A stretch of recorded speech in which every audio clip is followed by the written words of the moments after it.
ఈ రోజుల్లో చాలా మంది దైవజనులు ప్రార్థిస్తున్నప్పుడు మనుషులు కింద పడిపోతున్నారు. దానికి బైబిల్లో ఆధారం ఉందా అన్న విషయాన్ని కొంచెం తెలియజేస్తారా? ఈ ప్రశ్న ఇప్పటికి దాదాపు 50 మంది అడిగారు నన్ను.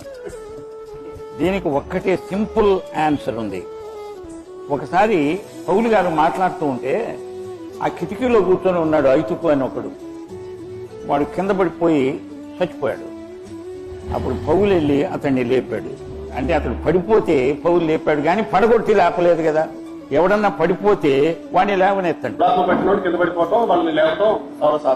దురాత్మ పట్టిన వాడు కింద పడతాడు, కానీ మామూలు విశ్వాసి ఎందుకు కింద పడతాడు? ఇప్పుడు ఏంటంటే అతన్ని కింద పడగొట్టి లేపడము అనే ఉద్యమం కొంతకాలం కిందట ఆరంభమైంది. అది ఏంటంటే పడగొడితే నాలో దేవుని శక్తి ఉన్నది అని. పడగొట్టడంలో లేదు దేవుని శక్తి, పడిపోయిన వాడిని లేపడంలో ఉన్నది దేవుని శక్తి. ఒకవేళ నీవు పడిపోతే నేను వచ్చి లే అని లేపుతా.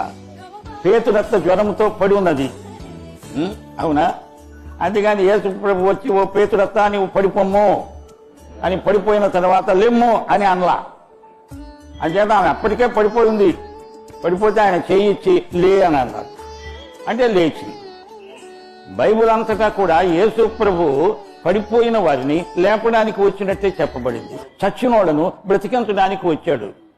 అంతేగాని చచ్చిందాక ఎందుకు ఇప్పుడే నేను చంపుతా ఇప్పుడే బతికిస్తానంటే